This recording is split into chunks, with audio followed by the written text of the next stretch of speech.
Value zone hyper mart ఇప్పుడు మన అమీర్పేట్ లో ఈ సెప్టెంబర్ 18th గొప్ప ప్రారంభం. నమస్తే రమగారు. నమస్తే జీ. రమగారు, భగవంతుడికి మనం ప్రతిరోజు పూజ చేసుకునేటప్పుడు ధూపం, దీపం, నైవేద్యం ఇవి ఒక వరుస క్రమంలో మాటలు కూడా అలానే వచ్చేస్తాయి. ధూపదీప నైవేద్యాలు సమర్పించుకుంటాం కదా. వీటి యొక్క ప్రత్యేకతలు ఏంటంటే కొన్ని సందర్భాల్లో కొన్ని చేయలేకపోతాం, కొన్ని చేయగలుగుతాం. ఏదో బాధ అనిపిస్తుంది, అమ్మో నేను ఈరోజు ధూపం వేయలేదు లేదా దీపం పెట్టలేదు, పోనీ నైవేద్యం పెట్టలేకపోయాను, ఏంటి ఎందుకు ఇట్లా అయిపోయింది, ఎందుకు చేయలేకపోయాను అట్లా అనిపిస్తూ ఉంటుంది కదా. ఖచ్చితంగా ప్రతిదీ పెట్టుకోవాలి, బట్ కుదరకపోతే ఏంటి పరిస్థితి? దండం పెట్టడమే శ్రద్ధగా. మామూలుగా షోడశోపచారాలు చెప్తాను జయ. 16 ఉపచారాలు చేస్తారు భగవంతుడికి.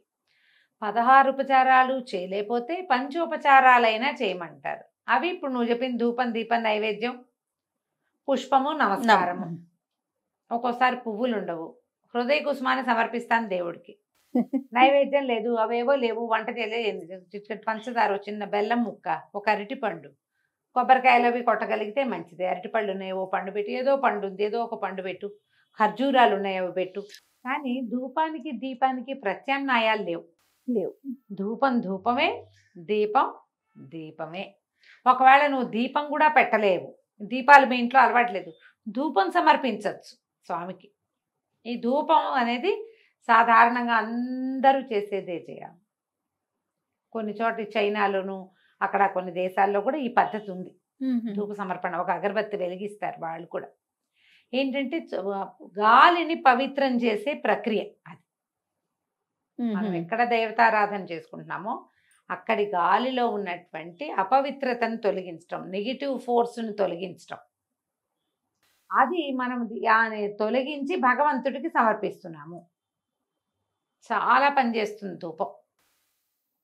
పొద్దున పూట దీపారాధన చేసుకుంటారా, సాయంకాలం ఏం చేస్తారు, ఇళ్లల్లో ధూపం వేస్తాం. మనకి ఒట్టి దేవుడికే కాకుండా ఇళ్లల్లా ధూపాన్ని చూపించడం కూడా మన పద్ధతిగా ఉంటుంది. నెగిటివ్ ఎనర్జీస్ ని బయటికి తోసేస్తుంది. ఇందులో వాడేవి సాధారణంగా ఏం వాడతారు, అగరబత్తులు వాడతారు, అగరు, సాంబ్రాణి వాడుకుంటాం, గుగ్గిలం వేస్తారు, గుగ్గిలం వేస్తారు కదా, ఇవే కనపడతాయి. ఇవి కాకుండా ఇంకేం చేస్తారు, ఆవు పిడకలు అలాంటివి వాడతారు. ఇవన్నీ కూడా పవిత్రమైన వస్తువులు, వాతావరణాన్ని శుద్ధి చేసేవి, మానవ శరీరాలకి ఏ రకంగానూ కీడు చేయనివి, ఇట్లా వాడతారు. మళ్ళీ ఇది కూడా ఇంత ధూపం అసలు ఊపిరాడనట్టుగా అట్లా దేవుడికి వేయకూడదు, మనము ఇంట్లో వేసుకోకూడదు. కానీ ఖచ్చితంగా ధూప సమర్పణ చేయాలి.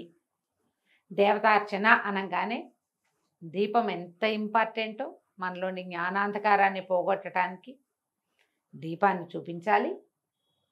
ఈ మనం ఉన్న వాతావరణాన్ని పవిత్రం చేయటం కోసం, నెగిటివ్ ఫోర్సెస్ని బయటికి పంపటం కోసం ధూపాన్ని కూడా చూపించాలి. అంటే అది అగరబత్తి అయినా పర్వాలేదు, లేదా అగరబత్తి అయినా పర్వాలేదు, సాంబ్రాణి అయినా పర్వాలేదు. ఆ సాంబ్రాణిని మీరు ఏ విధానంతో వేసుకుంటారో ఏదైనా పర్వాలేదు. ఇందులో ఏంటంటే రసాయనాలు వాడినవి కాకుండా జాగ్రత్తగా ఇందులో ఏం వాడుతున్నారు అనేది గమనించండి. సేంద్రియ ఉత్పత్తులకి వెళ్ళండి. అగరబత్తుల్లో ఈ ఘాట్ అయిన ఫ్రాగ్రెన్స్ వచ్చేవి, ఏదో అద్భుతమైన వాసన వచ్చేది కాకుండా కొంచెం లైట్గా ఉండే పరిమళం కావాలి. ఇందులో ఇంకొకటి ఏముందంటే, ఈ గాలిలో ఒక సన్నని పరిమళం వల్ల మనకి ఫోకస్ పెరుగుతుంది, ధ్యానం బాగా కుదురుతుంది. మనం దేవతార్చన అంటే ఏం చేస్తాం, ఒట్టి పువ్వులే కాదుగా, ఏదో చదువుకుని ఏదైనా చదివి లేదా ధ్యానం చేసి మన మనసుని భగవంతుని పైన లగ్నం చేసే ప్రయత్నం చేస్తాం.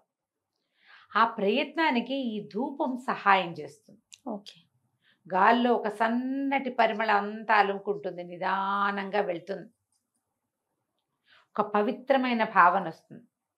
ఫోకస్ చేయడానికి ఇది ఉపయోగపడుతుంది. మళ్ళీ ఇందులో ఘాటైన వాసనలు అవి ఉన్నాయి అనుకో, అవి మనల్ని డిస్టర్బ్ చేయొచ్చు.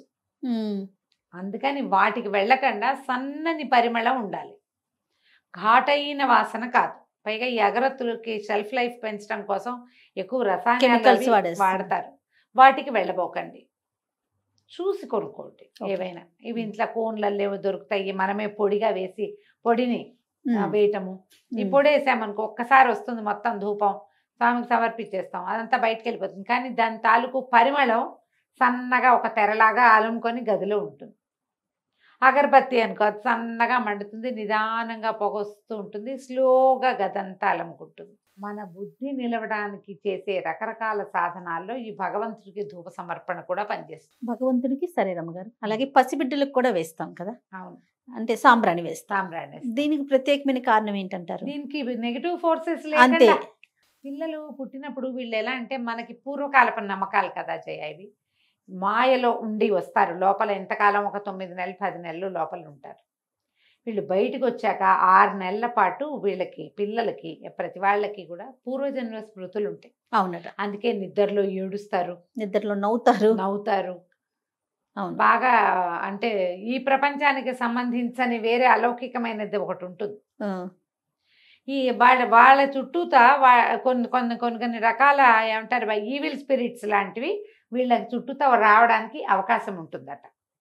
అందుకని ధూపం వేస్తే వాటిని పోగొడతామని ఇట్లా చేస్తారు. ఇవి నమ్మకాలే. అదే పసిబిడ్డలకు ధూపం ఏంటో మనమే చేస్తాం, అందరూ ఎవరేస్తారు? అదే కదా, ఎవరు అది మన నమ్మకం. మన నమ్మకం, మన ప్రాంతపు ఆచారంగా ఉంటుంది. ఇప్పుడు ఎవరేస్తున్నారో మా ధూపాలు డాక్టర్లు స్నానం కూడా చేయించద్దు అంటారు కదా. గారు వాళ్ళు అలికిగా పుట్టారు, పిల్లలు అల్పంగా పుట్టారు, వెయిట్ లో అండర్ వెయిట్ ఉన్నారు, నలుగు పెట్టద్దు, నలుగు పెట్టద్దు, నూనె రాయద్దు, బొట్టు పెట్టద్దు, బోనం పెట్టద్దు, పొగలు గీగలు వేయకండి. ఇప్పుడు ఈ పొగ వేసే వాళ్ళు వీళ్ళు ఏం చేస్తున్నారు, ఇది వరకు బొగ్గులు వెలిగించి సాంబ్రాణి వేస్తే పొగ, ఇప్పుడు అట్లా కదా ధూప్ స్టిక్ వెలిగిస్తారు. అందులో ఏమున్నాయో డాక్టర్లను అనకూడదమ్మా, వాళ్ళు తెలిసే, వాళ్ళు ఇందులో ఉన్న ప్రమాదాలు చూసే అవును ఈ ధూప్ స్టిక్ చూపిస్తారు. ఆ ధూప్ స్టిక్స్ ఏం సేఫ్ కాదమ్మా. అందులో ఏం కెమికల్స్ ఉన్నాయో మనకు తెలియదు కదా. మనకు తెలీదు. సాంబ్రాణి ఖచ్చితంగా గవ సాంబ్రాణి అని దొరికేది, పైగా అది ఒకసారి పొగొచ్చి పోయేది. అవును. ఇదట కదట వస్తూనే ఉంటుంది అరగంట సేపు. అవును. అది అస్సలు సేఫ్ కాదు కదా. అందుకని వాళ్ళు వద్దంటున్నారు. మనకి తెలివిగల పనులు అవి పోయినాయి అంటే తాపీగా ఓపిక్గా చేసే పని మానేసాం మనం. చిటుక్కున అయిపోవాలి ఏదైనా, రెడీమేడ్. అన్ని రెడీమేడే. మరి రెడీమేడ్ వ్యవహారాల్లో పిల్లలకి ఏదైనా హాని అయితే వాళ్ళ లంగ్స్ లోకి పోతే ఆ పొగ, అది ఇబ్బంది. పైగా అది చేతొచ్చిన వాళ్ళు లేరు ఇప్పుడు. పిల్లలకి పొగ బారకుండా, ముక్కుల్లోకి వెళ్ళకుండా, వాళ్ళ ఉక్కిరి బిక్కిరి కాకుండా చేయగలిగే కెపాసిటీ ఉన్న జనం లేరు. అమ్మమ్మలు కూడా పిల్లల్ని హ్యాండిల్ చేయడం రాదు పాపం, కాలం అలా అయిపోయింది. అందుకని వాళ్ళు కూడా వద్దంటారు. కాబట్టి పిల్లలకి సాంబ్రాణి వేయాలనేదని మీ ఇంట్లో పెద్దవాళ్ళు ఉంటేనే అంతేమ్మా, లేకపోతే చేయబోకుండా వదన్నాం. భగవంతుడికి మాత్రం వేసుకోవాలి. భగవంతుడికి మాత్రం వేసుకోవాలి. ఏదైనా ప్రత్యేక దినాల్లో తప్పకుండా ఈ సాంబ్రాణి వేయండి. మామూలుగా అయితే అగరబత్తులు అవి వెలిగించుకుంటాం కదా, దానివల్ల ఏంటంటే ఇంట్లో ఉన్న నెగిటివ్ ఫోర్సెస్ పోతాయి. మీరు దేంట్లో వేస్తారో అది ఇల్లంతా ఒకసారి చూపించండి. పొగ చూపిస్తే కొంత ఆ వాతావరణం కొంచెం క్లీన్ అవుతుంది. బోల్డన్ని రకాలు వస్తాయి వేస్తారు జయ. వేపాకుల పొడి అలాంటివి కూడా వేస్తారు. ఇళ్ళు క్లీన్ అవ్వడం కోసం మన ఏమంటారు ఆవు పిడకని దాని మీద కొంచెం నెయ్యేసి వెలిగించి, ఆవు పిడక యొక్క పొగ కూడా మంచిది. ఇది ఏంటంటే మంచిదని తలుపులేసి మొత్తం వాసన పీల్చాలని ట్రై చేయపోకుండా, అది మంచిది కాదు. అవును. అట్లా కాదు, జస్ట్ ఆ గాలి ఇలా మన ఇంట్లో ఉన్న గాలిని కొట్టేయాలి అంతే. అంతా తీసి వేయాలి కదా రమ్మగారు. డోర్స్ అన్ని ఓపెన్ చేసుకోవాలి కదా. చేసుకోవాలి. చాలా మంది నేను చూస్తాను మొత్తం మీరు అన్నట్టు క్లోజ్ చేసుకుని ఇంట్లో ధూపం వేసి, అది ఎంత జబ్బు చేస్తుందో లంగ్స్ కి, చాలా అనారోగ్యం. పిల్లలు ఒక్కొక్కసారి సఫకేట్ అయిపోవచ్చు, ఉక్కిరి బిక్కిరి అయ్యే పనులు చేయబోకండి. పాత పద్ధతే గాని ఇప్పుడు ఈజీగా మనకి సేంద్రియ ఉత్పత్తులు గోశాలల వాళ్ళందరూ తయారు చేస్తారు చక్కగా. మీరు ఏం చేస్తారు, మనం గోసేవ అనగానే సపోర్ట్ చేసుకోవాలి గోవుల్ని, మనం మనని గోవులు. అవునండి. మనకి ఇక్కడికి పిడకలు కావాలి, అగరబత్తులు కావాలి, ఇంకా ఏవో కావాలి, గో ఆధారిత ఉత్పత్తులు. మనం అవన్నీ గోశాలల నుంచి కొన్నామనుకోండి, ఈ డబ్బుతోటి గోశాలలు వృద్ధి అవుతాయి.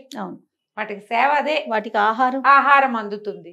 కాబట్టి సేంద్రియ ఉత్పత్తులకి వెళ్ళండి, ధూపం వేసుకోండి. ఒకవేళ దీపారాధన కూడా చేయలేని పరిస్థితి ఉంటే మీకు ఒక అగరబత్తి వెలిగించి దేవుడి దగ్గర చూపించి దండం పెట్టుకున్న పనికొస్తుంది. నమస్తే. నమస్తే జయ.